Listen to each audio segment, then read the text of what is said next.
Hello and welcome everyone around the world to our exclusive webinar powered by Digital Academy.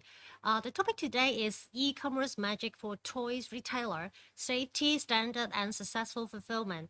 I'm Maggie from Hong Kong Trade Development Council and excited to be your host for today's section. Thank you for joining us today with speakers insightful sharing. We hope this may help you to grab a larger slice of cross-border e-commerce and the toys market in 2024 and ahead. Today, we're delighted to have three incredible experts who will share their valuable insights and insider tips on toys compliances and e-commerce fulfillment. Before inviting our speakers to share their professional insights, I would like to take a moment to introduce you to our brand new hybrid model called Exhibition Plus, which is the hybrid model for the exhibitions industry.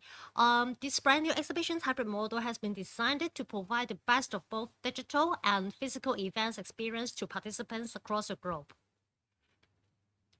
By integrating digital tools and physical touchpoint, hybrid fairs are designed to enhance the physical fair experience, extend the sourcing journey beyond the physical events. Exhibition Plus expands buyers and exhibitors' interaction from Hong Kong's physical trade fairground to the digital platform, incorporating multiple channels to create a seamless year-round sourcing experience. The exhibition plus includes four elements. Other than the physical exhibitions, we also have the Click to Match, which is an AI-enabled smart business matching platform. The buyers can use this platform to buy the potential buyer list on this platform, and you can schedule the online or in-person meetings through these channels easily.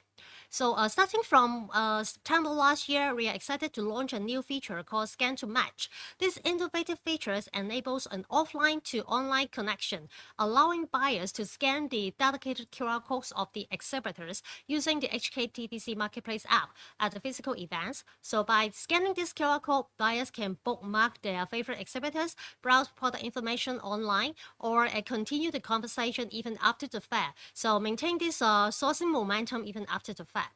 So in addition to these features, we also have an online trusted marketplace called hktdc.com sourcing, which is can empower business by providing essential tools to help buyers to excel in the comprehensive year-round online sourcing experience.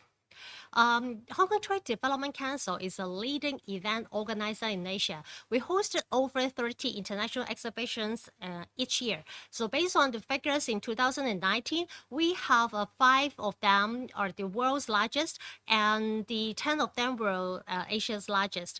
Every year, we have over 39,000 global exhibitors and 720 international buyers visiting Hong Kong to participate in our fest. So early this month, three fairs concluded with great success. Concluded with great success. Our three fairs, including the Toys and Games Fair, Baby Products Fair, and the Stationery and School Supplies Fair, attracted over some 83,000 buyers from 135 countries and regions. With a significant rise of visitors from mainland China, India, and Asian countries such as Malaysia, Indonesia, and Singapore. And the European buyers flew from United Kingdom, Germany, Italy, and Russia. The fair also attract some buyers from South Africa, as Brazil, and the UAE as well. So these fairs featured over 2,600 exhibitors from 35 countries and regions. So because we would like to align with the market trends, so we have introduced some new zones at Toys Fair this year, such as the ODM Hub, Collectible Toys Zone, and Green Toys Zone as well. So to enhance the experience, these fairs embrace the Exhibition Plus model I mentioned just now. So as an extension of the physical fairs, we have the HKTDC.com sourcing serves as a trusted year-round online marketplace and plays a crucial role in the Exhibition Plus model. The platform has implemented with some advanced technology like the AI and machine learning for better user experience. Currently, we have over 2 million registered buyers and 130 quality suppliers on our platform year-round for you to source. So we understand product safety and reliable supplies are top priority when sourcing. So with just a few clicks on our platform, buyers can easily identify products and trusted suppliers using our certification filter. So as you can see on the screen, some buyers can use the product filter or the company certificate filter to select the products with the ASTM certificate or some company certificate like the ISO. So if you have missed the Toys Fair just now, or you have visited our Toys Fair but still want to do more sourcing, you can go to our hkt.com sourcing platform. And if you would like to join our physical fairs, here is a list of the fair in the upcoming 6 months. So based on our registration data of this webinar, we observed that our audience come from a diverse range of industries such as toys, baby product, electronics, or gift and premium, etc. So if you are interested to join our physical event with the Exhibition Plus model, please scan the QR code to register or fill out our post-event survey.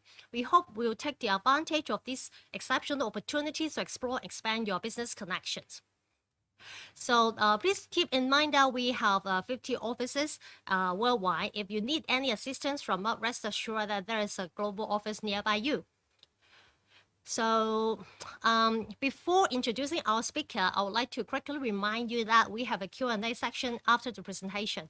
So if you have any questions to our speakers, please submit using the Q&A box on your the webinar platform now. And also, if you are interested to get a copy of the speaker's presentation, please also fill out our survey so that we can follow up according to your reply. Okay, now let's dive into today's topic. According to the market forecast, the toy market is projected to grow by an impressive 7.5% compound annual growth rate from 2024 to 2031. So are you ready to grab us your slides? So, but you may still have some concern that how to navigate the complex compliances requirement on the toys product, or how to overcome the challenge of the cross-border logistics and fulfillment. So no worry. That's why we're here today. Our experts will unveil the strategies to conquer these obstacles for you. So we are delighted to have two experts from Veritas, Mr. Kenneth Woo. He's the technical manager of toys and juvenile products under the Global Technical Services, and also Dr. Ed Lee, who's a senior technical manager of Analytical, also under the Global Technical Services. Join us today. Thank you. So they will share about the updated ASTM toy safety standard and the change in the chemical requirements for toys industry and its solutions. So and for the last mile, we also have Mr. Nick Bartlett. Hello, Nick. He's the co-founder and sales and marketing director of CBIP Logistics and the e-commerce fulfillment experts to unveil tips and tactics to maximize the efficiency in e-commerce fulfillment, helping you to navigate the ever-growing e-commerce landscape. Okay, so without any further ado, may I invite speaker Kenneth to share your presentation with us. Hello, thanks, Kenneth. Thank you, Maggie. Today is my pleasure to introduce with you regarding the update of an important toy standard in the USA, which is the ASTM FLI 6.3 version. Thank you. I'm Kenneth Woo from BV Consumer Product Service.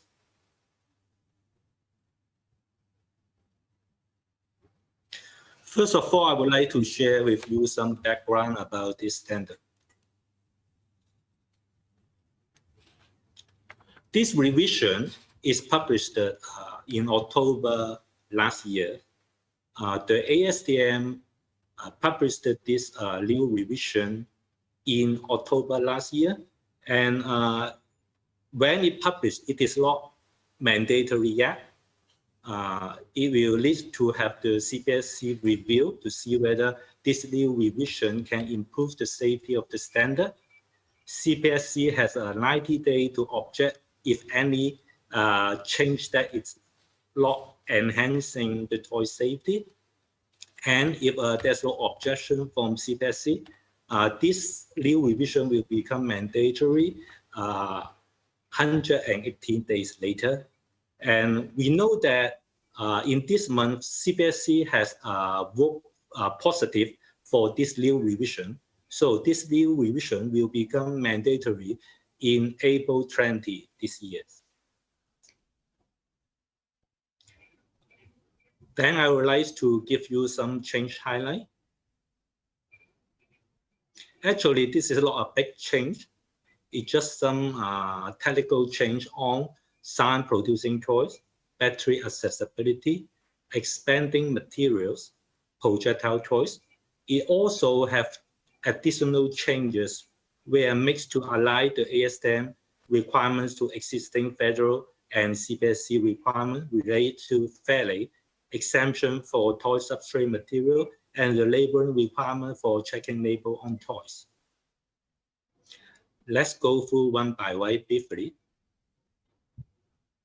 The sound producing toys. The amendment published some new definition or a clear definition for push and pull toys, table, floor, or crib toys. It is intended to clarify the difference between these types of toys. Most of the revisions consist of reordering and rewording for additional clarity. Actually, it does not change much. It just adds a sound level requirement for push or pull toys.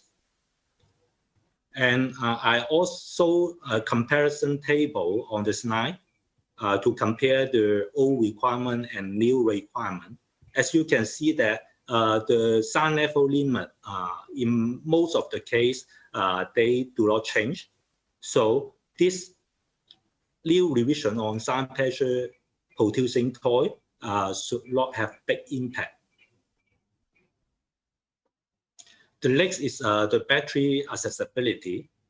One of the requirements in the toy standard, if you use a small part battery, such as the button cell battery or con cell battery, you should have a battery compartment that secures the battery such that a small child cannot access. And you can access the battery only when you are using a common household tool. This requirement does not change. The change here is the standard revision gives a clear definition regarding what is the common household tool, which is a screwdriver, pliers, cones, or other objects commonly found in most households. Also, it adds a requirement if a special fastener is used, the appropriate tool shall be included with the toy, and the instruction material shall direct caregivers to retain the tools for future use, to store it where the child cannot access it, and state that the tool is not a toy.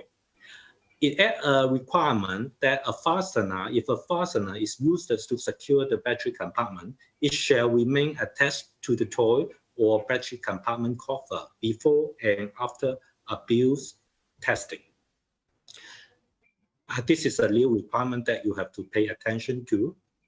And it also specified that toys for age 8 years to 14 years, the use and abuse requirement appropriate to a child 36 months to 96 months of age are to be applied.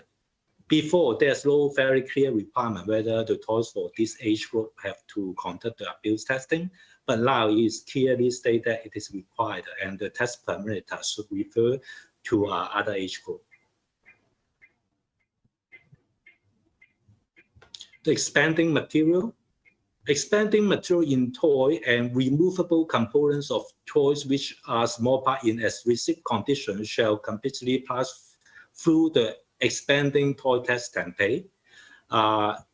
In the past, it does not specify removable. Now it specifies removable, such that components of a toy which are small part but are encased in an outer covering that is not a small part, and the outer covering is intended to be dissolved in liquid, opened or broken by the child. The internal component has to comply with this requirement as well. Similar toy on the market is like the dinosaur egg. The dinosaur is an expanding material, and inside an egg which is a small part. In the past, the dinosaur may not subject to this requirement, but now it's clearly stated it has to comply with this requirement as well. The standard also corrects some errors on test template, but it will not affect the requirement much. Projectile toy, it is just a minor change. The change is to delete the loops that requires a specific storage and environment for improvised projectile test equipment. It does not affect the requirement anyway.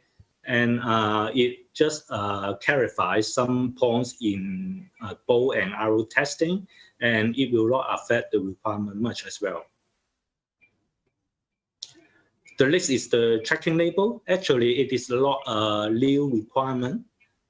It is already a CPSIA tracking label requirement in federal requirement since 2008 when the CPSIA came out.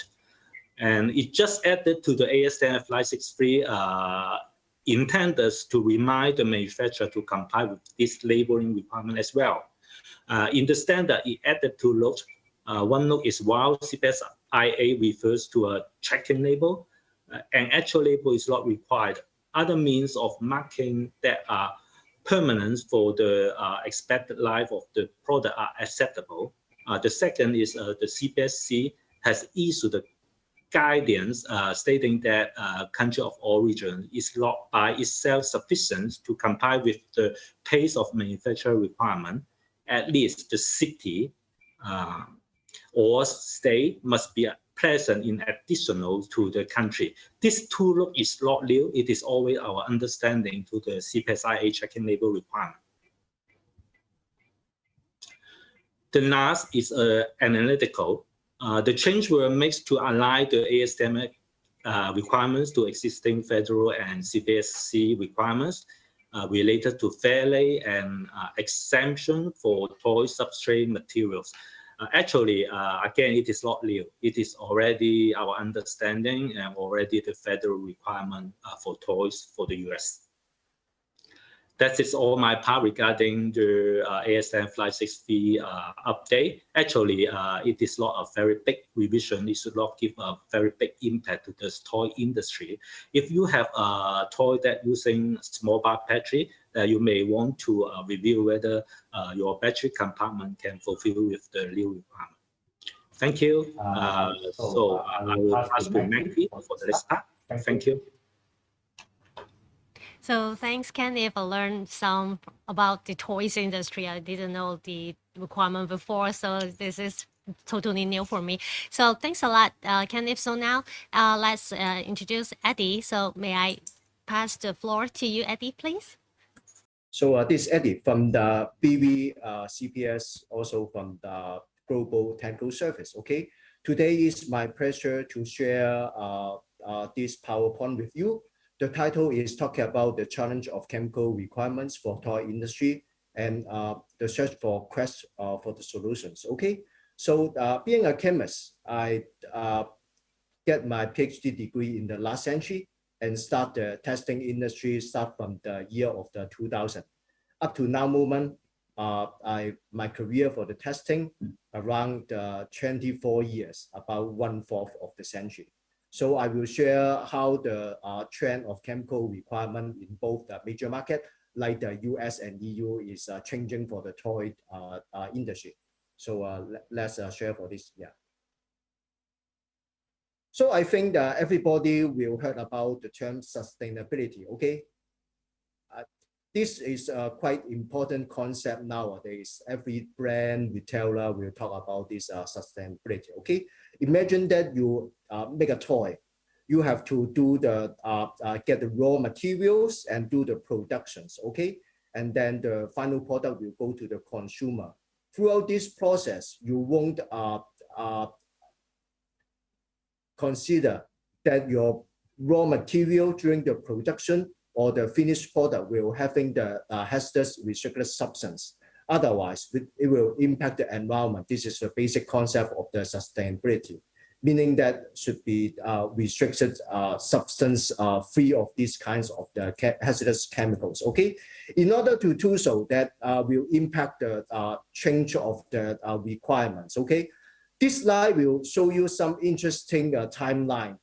When I just start my testing career in the year of 2000 for a toy in the US market, is quite simple, just doing the lead and some heavy metals with 8 elements, okay?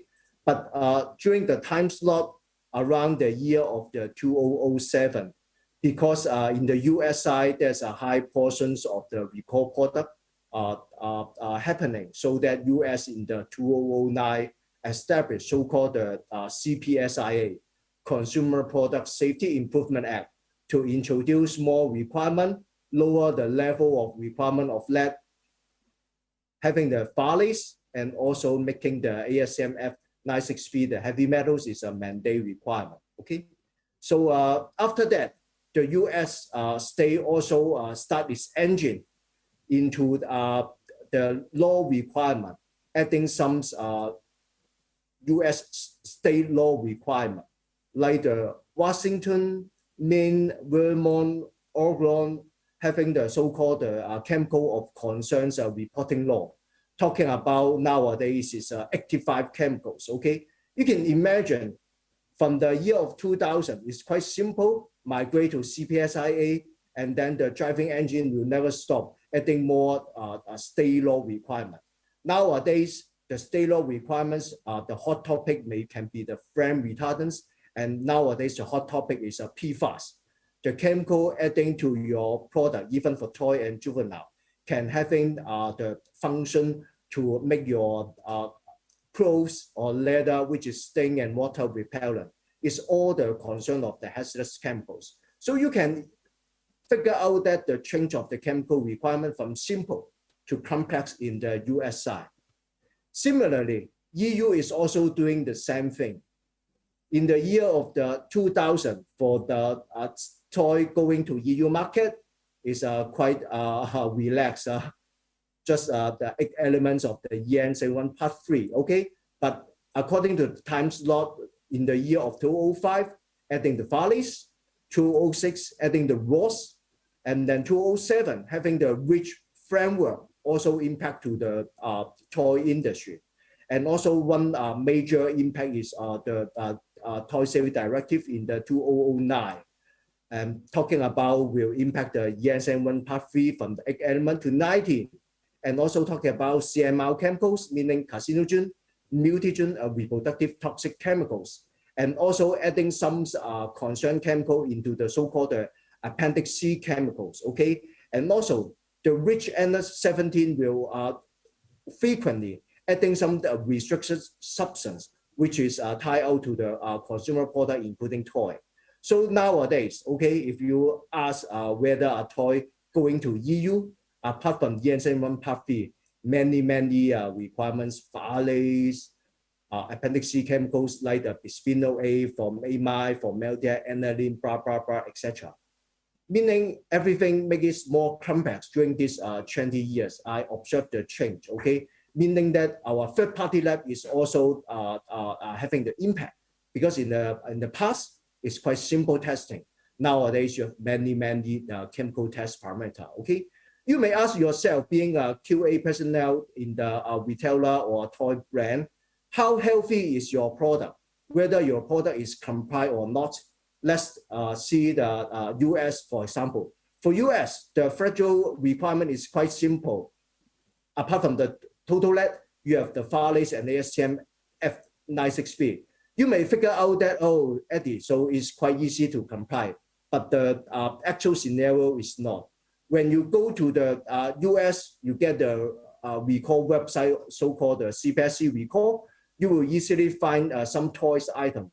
Nowadays, still violate the lead and phthalates requirement, cannot comply. EU is also the same things. You can go to the so-called the rapid recall the website, easy searching about the toy item. You will easily figure out that many of the toys, like the toy door, having the successive of the phthalates chemicals inside.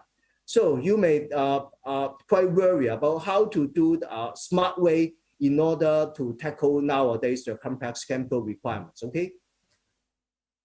Our BV will suggest a client to take a more proactive approach, because nowadays I think that every client will do the routine chemical testing of the finished product, okay? But proactive approach is more effective in tackling nowadays the complex situation like the raw material testing. You can apply the raw material testing before the mass production in order to prevent the money loss, okay, right? And also the risk management, because in the EU setting, we have the chemical safety assessment when we view the bill of material, BOM, and also the bill of substance in order to evaluate whether the toy will having the risk of any hazardous chemicals hitting the law requirements, okay? And also we can also have some the risk-based testing, because as I mentioned before, in the EU, there's Appendix C chemicals, okay?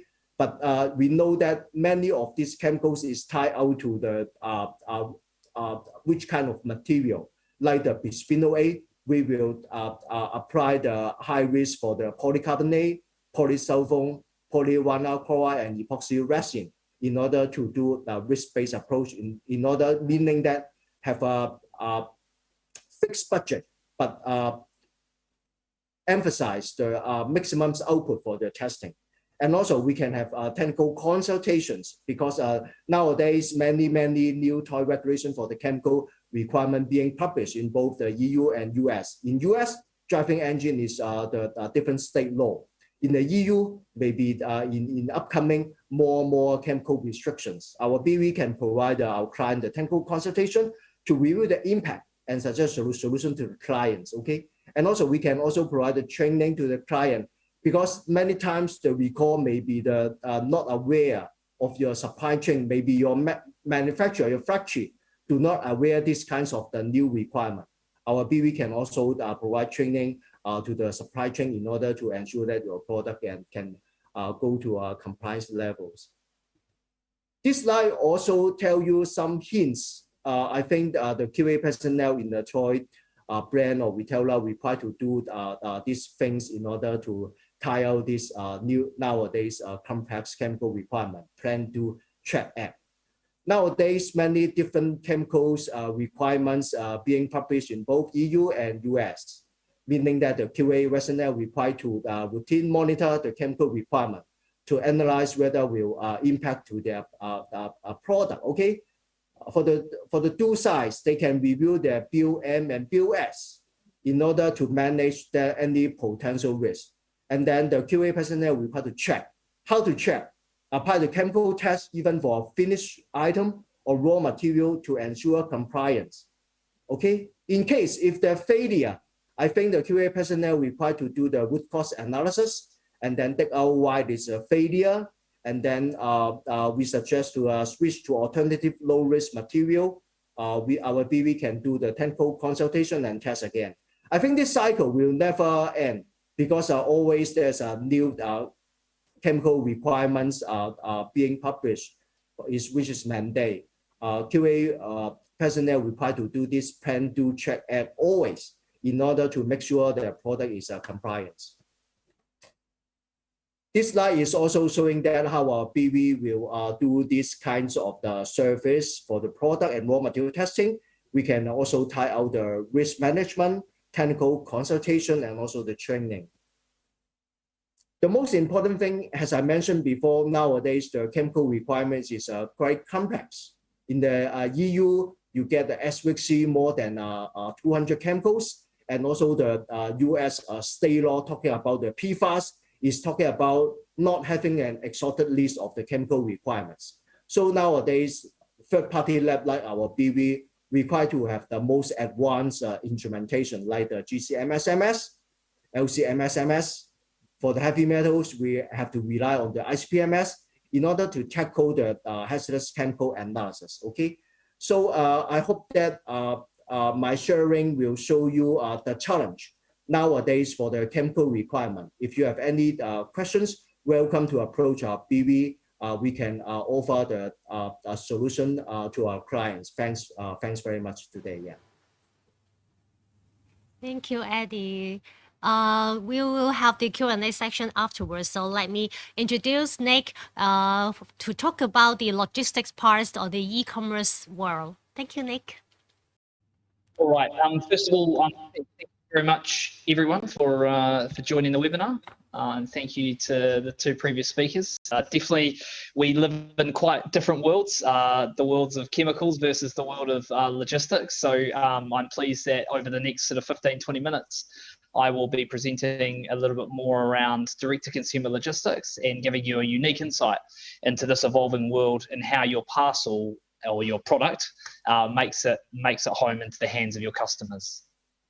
So just quickly, first of all, who are we? CBIP Logistics is a premier fourth-party logistics company based here in Hong Kong. We specialize in working specifically with direct-to-consumer companies all over the world, but a big chunk of our customers produce product here in the East, so somewhere in China or Taiwan, Vietnam, and then are selling their product globally. Our job really is to facilitate and find solutions that fit the needs of our customers as they look to grow their businesses locally or as they look to offer their product to consumers around the world.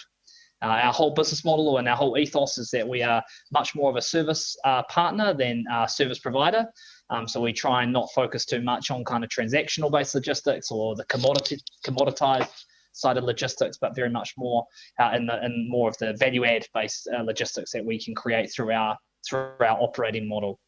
And just last of all, we are 100% carbon neutral 4PL, which is quite a unique part of our proposition. And we are one of the very few providers in the market that offers a completely carbon neutral experience. And I know that Eddie was just talking a little bit about sustainability before, and that sustainability flies right through, not just from product and the chemicals and the materials that are used, but right through to actually how we deliver and how we manage the operations to enable customers' parcels to be delivered. This just taps in a little bit more around kind of what we cover as a service provider. So we offer our clients multi-channel fulfillment. So it doesn't matter where in the world that you're selling to your customers, whether that be through a marketplace like Amazon or whether it be through a storefront like Shopify.com. We offer different integrations for those different fulfillment channels, as well as physical locations around the world where your product can be sent to, and then as orders come through, we can deploy your shipments out from those warehouses to the end customer.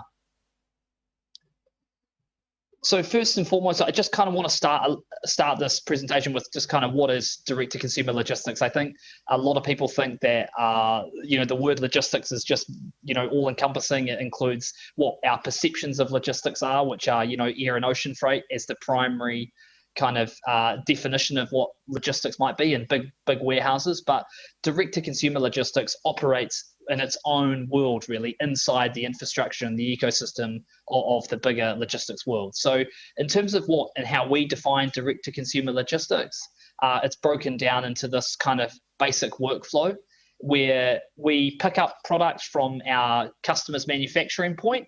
So, for example, if our customers are producing in China, then we pick up from there, we deliver that product to the nominated fulfillment center, which is what FFM stands for, the fulfillment center.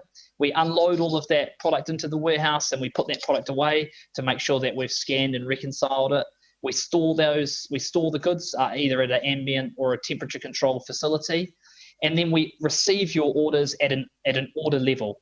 So, where a traditional warehouse might operate, they would receive orders in a more bulk capacity. We very much operate on a single item basis. So someone orders one iPhone case, and one, pair of headphones. They're all very much itemized units. So the handling of direct-to-consumer logistics is immediately different from what traditional logistics would normally be. Once we receive the orders, we pick and pack those orders, and we, based on the sales channel that they come from, and then we hand those over to a wide range of different providers, whether that be local truck, like a local last mile delivery provider that just operates like a ground fleet, or whether that be someone more international like a DHL or a UPS or a FedEx or someone like that, who then delivers that individual order parcel directly to the end customer.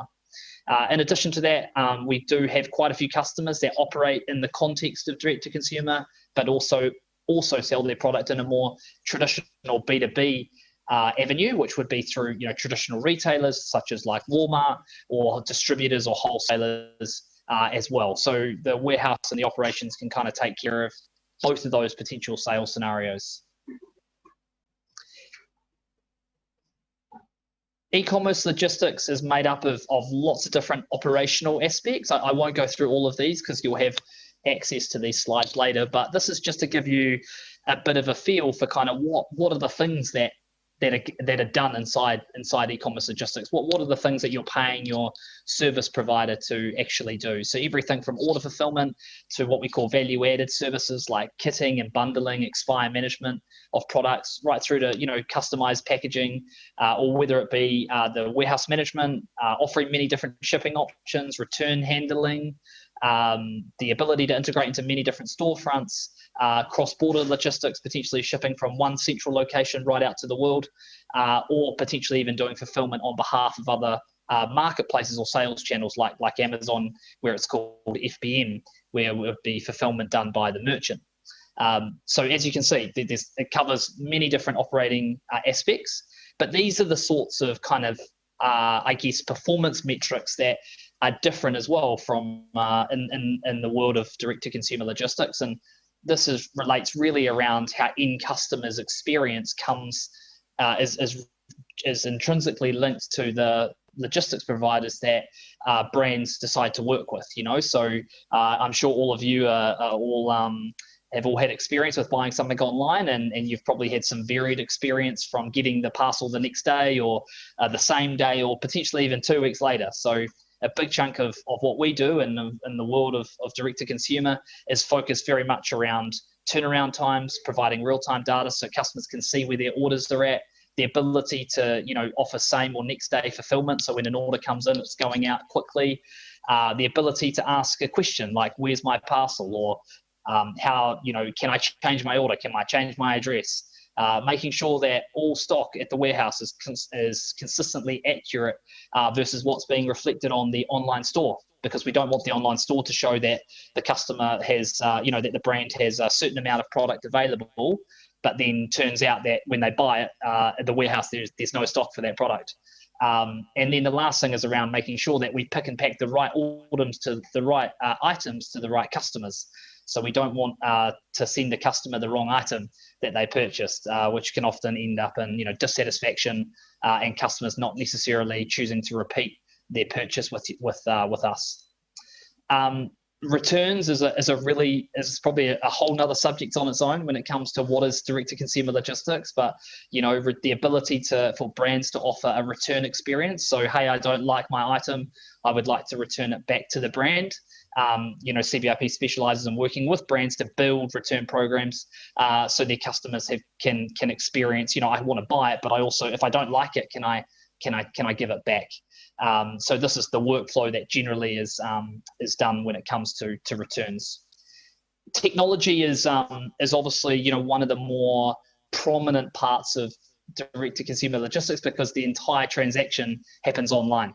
Where if we look at the old world of logistics, everything was done in an offline capacity. We would walk into a Walmart, we would walk into a Dick's Sporting Goods, wherever it might be in the US or abroad, and we would physically purchase the goods over the counter. We would be able to touch them and feel them, whereas in the world of e-commerce, everything is digitalized and done through an online experience. So you're really buying something with the trust of the brand and with the reviews and the quality of the product that you've either seen through other people or you've seen online, or you've done your own research and decided that that's the particular brand you want to purchase from. But as a result of the experience being so rich through digital, it means that the order process and the experience, what we call the sort of post-order experience, post-sale experience, it's really important that customers feel like they know exactly what's happening with their order as soon as it's been purchased and they've given their credit card details over. So, as far as the brand is concerned, they're working by integrating their online store directly into their third-party logistics provider, someone like us, who automatically receives those orders, processes those orders, gives the brand updates on where the order is and the status of the order, right up until the point that it is delivered and the customer has signed for it and said, "Yep, I've received it and I'm happy with my purchase." So again, as a consumer, all of us have probably been, have experienced that kind of post-purchase experience where you get emails and updates and notifications. A lot of that is actually driven directly off the back of the logistics, which is driving the status and the updates that customers in the end receive. So why then, now that we've sort of talked a little bit about what is D2C logistics, kind of we just want to tap into why toy brands need direct-to-consumer logistics. I think the predominance of toy brands, traditionally still very much operate in a retail capacity. If you look at the major toy manufacturers around the world, they are slowly starting to get into the direct-to-consumer model themselves. But I guess the adoption period has remained relatively slow, as they have always heavily relied on their big retail partners. We only have to look at some of the world's biggest toy brands to see that. But now we can kind of see that they're starting to realize the potential of actually moving their product and their brand of the toy directly to the consumer through Amazon or through a storefront directly, or another marketplace of interest. But what we used to see was heavily fragmented operations in terms of optimizing the logistics program. So what we see with a lot of brands is they tend to have a lot of multiple third parties. They have different people handling different aspects of the operation, whether it be the origin operation, so the air and ocean freight from the factory to the warehouse, and then another provider to do the warehouse, and then another provider to do the delivery. So that fragmentation has meant that it's inefficient and generally more expensive. There's operational complexities when you have lots of different partners that you're trying to manage and get value from, particularly around like coordinating the whole experience, because at the end of the day, the person that can feel the experience the most is the customer that's purchased the goods from you. So if they don't have a seamless experience, it's kind of frustrating for them. Resource constraints. A lot of direct-to-consumer brands, they're very light, they're very lean in terms of resources versus like traditional retailer or a traditional brand who may have sold through a wholesale channel, who tended to historically have more resources at its disposal. And fixed infrastructure. D2C brands have a way, may sort of have more fixed logistics infrastructure, such as warehousing space and transportation resources, which can generally, is an advantage, but it also means that there's more work to be done to get the product to the customer. So that's kind of what it sort of has been, what the sort of before state has been, in terms of kind of like what happens when you work through those particular challenges for toy brands. There are sort of 4 key outcomes, or 4 key sort of resolutions that you can get from working with a provider, not just like us, but working with a direct-to-consumer logistics specialist. One is a much more integrated supply chain, so everything is being managed end-to-end for you, rather than you having to manage lots of different partners. As a result, that drives cost efficiency through the operations, because the volume is, and the operation is kind of consolidated and resources are allocated properly, and there's better economies of scale. There's more agility and adaptability within the service provider to be able to, for example, open up a new market for you, or open up a new sales channel for you, whether it be, like, for example, a lot of our customers are American and they want to get into Southeast Asian markets. The ability for us to say, yep, we know how to handle a Lazada marketplace, or an Etsy marketplace, or a Shopee marketplace out here in the East. And the whole idea is that, after, by adopting some of these strategies, is that you're working in a more outsourced capacity. So rather than having all of that reliance internally, you're able to outsource that to a third party that gives you full confidence and full control of the operation. And you can focus on what you're really good at, which is marketing and building a great product, and leave the operational delivery of the direct-to-consumer logistics to others. This is now more in the context of sustainability, and I talked a little bit about that before. This is obviously a really important part of our proposition, but we're seeing a huge shift in consumer expectation around brands' responsibility when it comes to sustainability, and it's been really good that Eddie touched on this, because it talks a lot about sustainability going right up the supply chain, not just in delivery or warehousing. But, we're seeing a big shift in brands' conscious effort to drive sustainable action. So that can be done through either carbon offsetting, it can be done through sustainable packaging material, it can be done through working with sustainable-based warehouses. So warehouses that are, working on a journey of becoming either completely net carbon, or even potentially carbon positive. So that presents a big marketing opportunity for the brands, because they are able to tap into, hey, we work with logistics providers that are sustainable, that are leading with sustainability-based practices. And then obviously it allows for for sort of a more limited, allows them to sort of build on their own sustainability strategy. Perhaps they may, decide to offer a carbon offset at the checkout, for example. But you're able to do that by sort of working with the opportunity of working with more sustainably led providers. And so as a result of that kind of, I guess, opportunity, what we can do by bringing in more sustainably led logistics is that our brands can offer a much more stronger marketing proposition if they can show that they're adopting to the trends of their consumers, and the fact that, I think we all know that millennials and Gen Zs and the generations to come are going to be a lot more planet friendly than perhaps the generations older, and the chance to sort of enhance the overall sort of brand image. So some of the fulfillment challenges and solutions specifically for toy brands. Some of the biggest challenges that we see with toy brands in particular is that they have trouble with predictability around demand. So, I think every product probably has this to some extent, but, toys can be massively, fad orientated. They can have very high spikes of interest and then very low spikes of interest. So that kind of unpredictability in demand makes it really difficult. But one of the solutions is working with your logistics provider to ensure kind of superior forecasting and on-time replenishment programs, and diversifying some of your freight options and your supply points. So making sure you don't, overcommit to one supplier in one particular area, because as we learned from COVID, that if you have all your eggs in one basket, you can kind of get hurt quite quickly, and the lag can be pretty significant. Other challenges that, customers' expectations are rising. There's a lot more pressure on toy brands to deliver, their product perfectly in the right shape in a sustainable manner at a low cost. So, as those customer expectations are increasing, it's really important that as a brand, for a toy brand, you remain really close to your customer. You understand satisfaction levels, do you gain feedback, you adapt, because if you don't, you simply will lose that customer. And the big difference between direct to consumer and traditional retail for the toy business is that, once upon a time, the person would always go into the Walmart, always go into the store if they were shopping for your product or not. The difference with direct to consumer is they just won't visit your website at all if they don't like your product, or they don't like the service or the experience, or the overarching kind of experience that they had with your product and your brand. So there's a really big difference that you can lose your customer a lot quicker with direct to consumer if you don't meet some of those rising expectations. A couple more challenges: order processing, making sure that's done really well. Again, a lot of toy businesses don't have the experience because they come from a much more traditional background.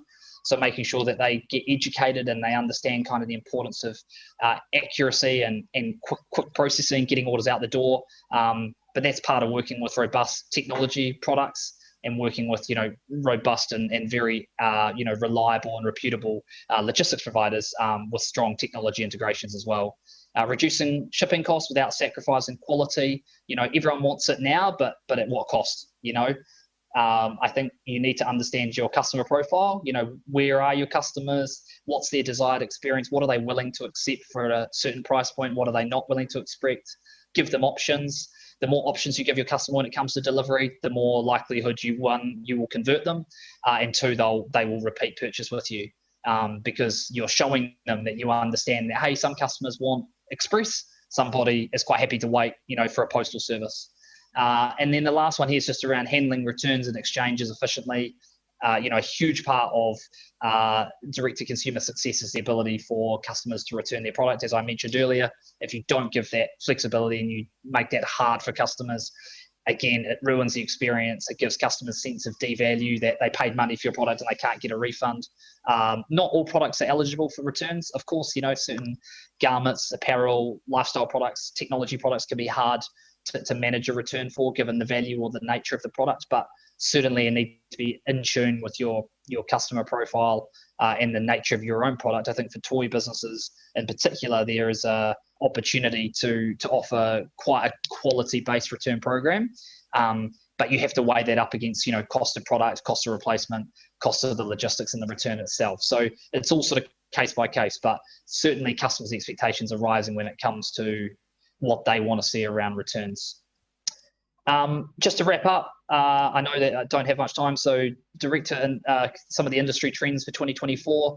I've touched on some of these, but these are the three big ones for us that we see. Much deeper sustainability integration. So end consumers want more sustainability-led activity. Brands have got a responsibility to listen to that expectation. Our job as a service provider is to support those trends and provide our customers with sustainability-led logistics options so consumers feel better about their purchases. Optimizing some of the strategies that I mentioned earlier, and making sure that there are, I think a lot of brands are evolving, they're growing very quickly, so therefore they're having to adopt and adjust pretty quickly to the way that they structure their logistics program. And I think every customer, their profile and their situation is different. So that one there is really about understanding who you're selling to, where you want to sell to, and how quickly you would like to make your product available globally to build your strategy out for how your logistics actually looks to reflect your kind of longer term plan. And the last thing is just on technology demand. A lot of brands are, like I said, they're so digitally led. They want everything done on one perfect platform. They want analytics. They want reporting. They want billing. They want, they want the ability to build forecasts. They want the ability to integrate with every single third-party software that they're using. So, as a service provider and as a brand, you constantly need to be keeping that in mind, but also keeping out with some of those trends as well, because otherwise your customers will leave you for someone else that is showing the strong adoption.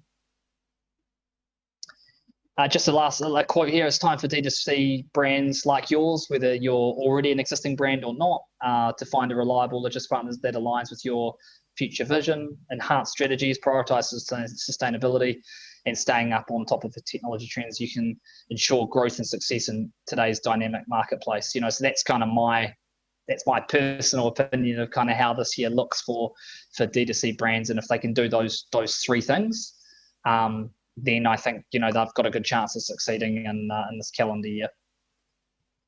Just lastly, these are some of the brands that we support. So we have a really wide category of brands, from consumer goods that cover, cosmetics through to apparel, through to sporting goods, through to toys, through to sort of what we kind of just consider to be general consumer as well. So, we've got a nice diverse portfolio of customers where it enables us to provide a really wide range of different logistics programs. So if you're a toy business out there and you're looking for, some advice, some options when it comes to bringing your direct to consumer, bringing your products direct to consumer yourself, then we'd love to chat.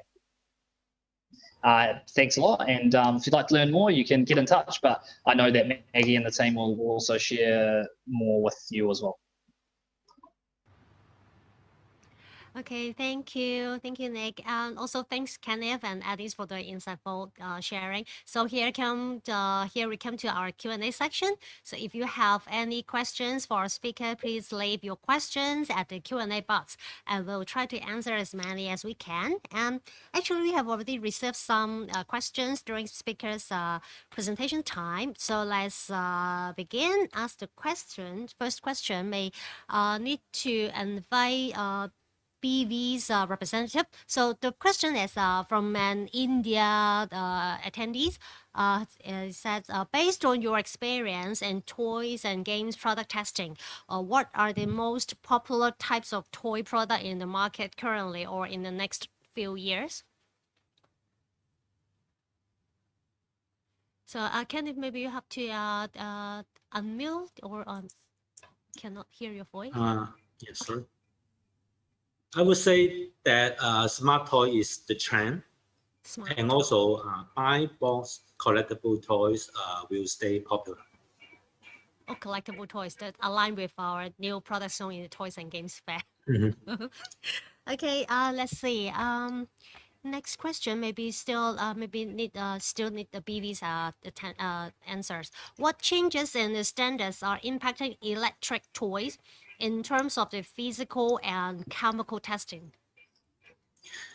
Well, for physical, attention should be placed to small part battery, especially button and console batteries. The design of the battery compartment for these battery must comply with the standards. For the chemical side, for electrical toy, the recent update is the EU new battery directive.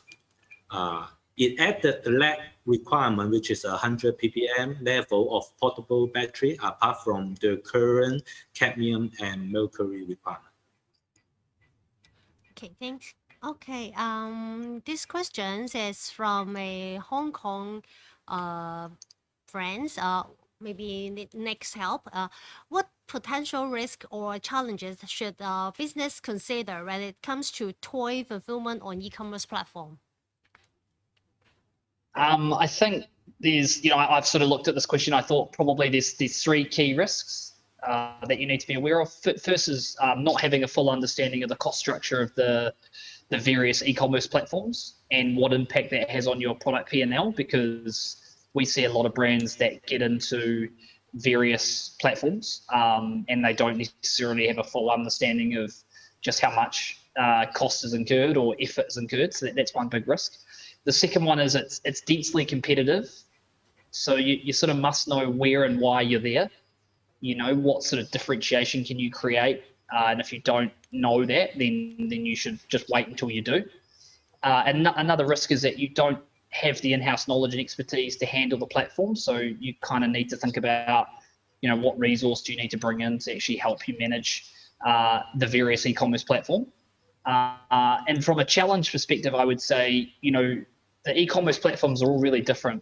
So, if you were looking at a Lazada versus an FBA, versus maybe doing a TikTok shop scenario, they all operate really differently. And as a result, they've all got very different operating methodologies. So you have to kind of be fairly adaptable.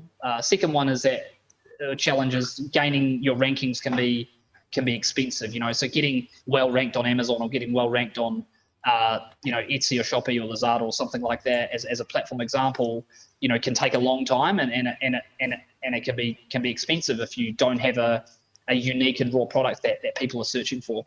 And another challenge is that sort of due to that ranking challenge, the ROI can take a long time. So you have to be really invested in the e-commerce platform, and you have to have really done your homework as to why you're going there, and will it serve a need, and will it provide a suitable return on investment for the energy and the effort and the cost of capital of having product tied up with that marketplace.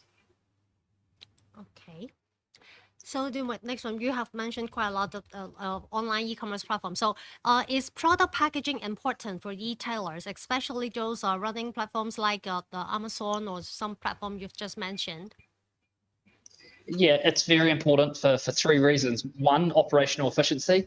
If you don't have quality product packaging, then potentially two things happen. One, it looks ugly. But also two, it costs you more because it's not efficiently packed. So when you ship it, it's not as efficient as it could be. Number two is brand experience. Your packaging represents a chance to promote your brand. So it's a massive lost opportunity if your poly mailers or your carton boxes or your soft satchels, whatever you're using, don't represent your brand, right? It's a massively lost opportunity from a brand point of view. And everyone knows what it's like if you open an Apple product, you kind of feel excited, you feel good. So, I think everyone can take a lesson from that.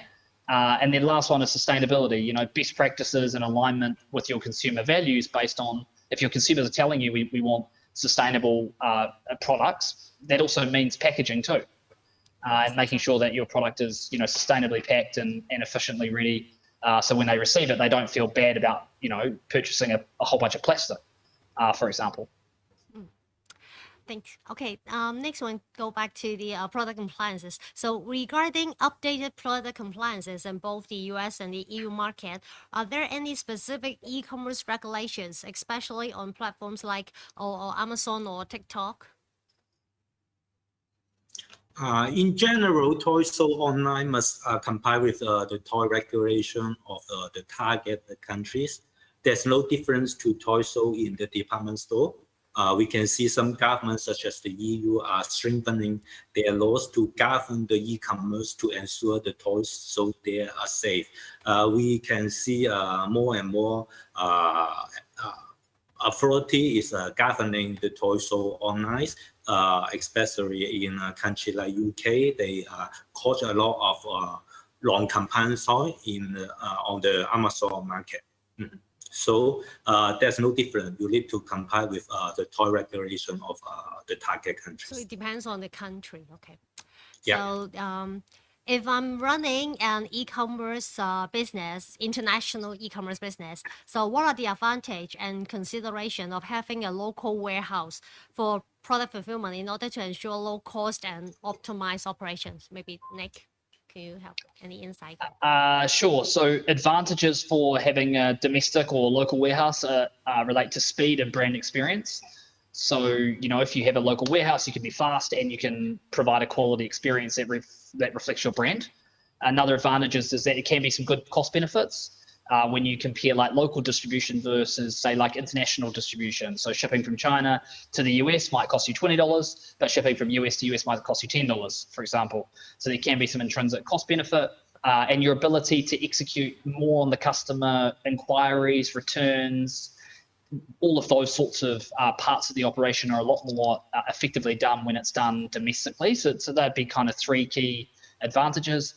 Some considerations you need to make when thinking about doing a domestic warehouse model is, does our volume justify having an in-market position? So do we have enough orders to justify having stock in that market? Do the commercials, the pricing of the logistics and shipping the product, does all of that stack up versus fulfilling it internationally from somewhere else? Is it in line with our customer ambition and our promise that we offer customers? Because a lot of brands, they don't offer any experience around delivery. So they just say, you'll just get it when you get it. So if that's your promise to customers, then I would probably argue that having a local fulfillment is probably not in your best interest.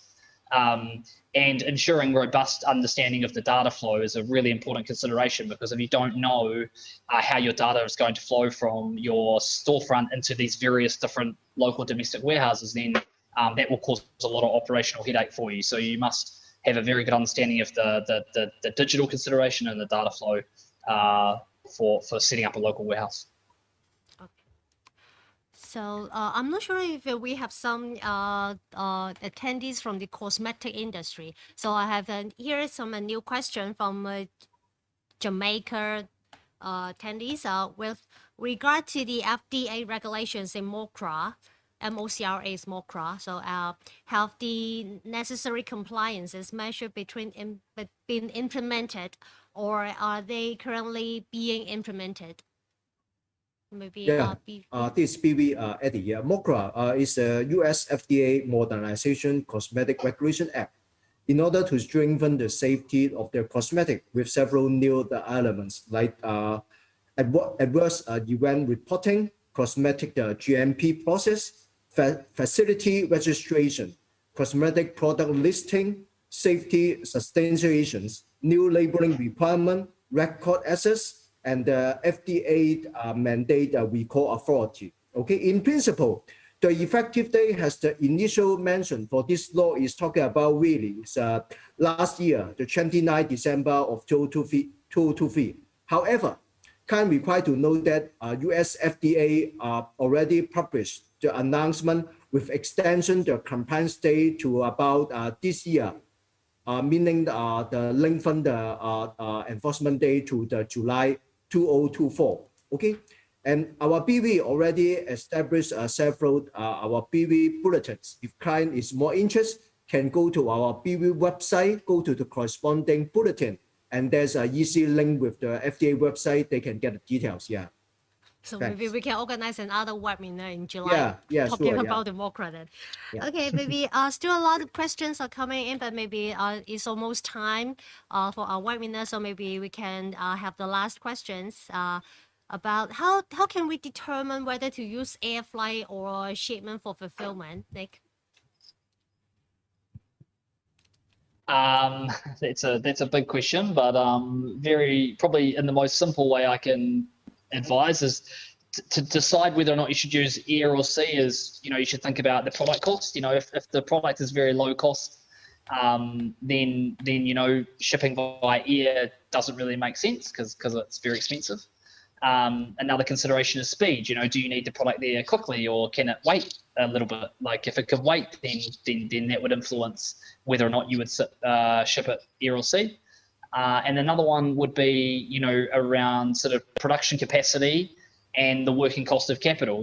So is your factory producing enough product? And if the capacity is really good and the product is free flowing, then you're not under any kind of major production or forecasting challenge. But on the other side, if for example, you're working with a brand and the product is very scarce and production is behind, then that might force your hand to ship air freight. But you always need to keep in consideration, the cost of capital. Can you afford to have product tied up on the ocean for 35 days versus in the air for only 5 or 6 days? So look, every situation is a little bit different, but that'd be the 3 areas that I would think about: the cost of the product, the speed at which you want it to arrive, and whether or not you have suitable production capacity to cover your forecast. Okay, I think it's time to round up our webinar. So thanks all the speakers for the insightful sharing, and we hope all of you benefit from our webinar today.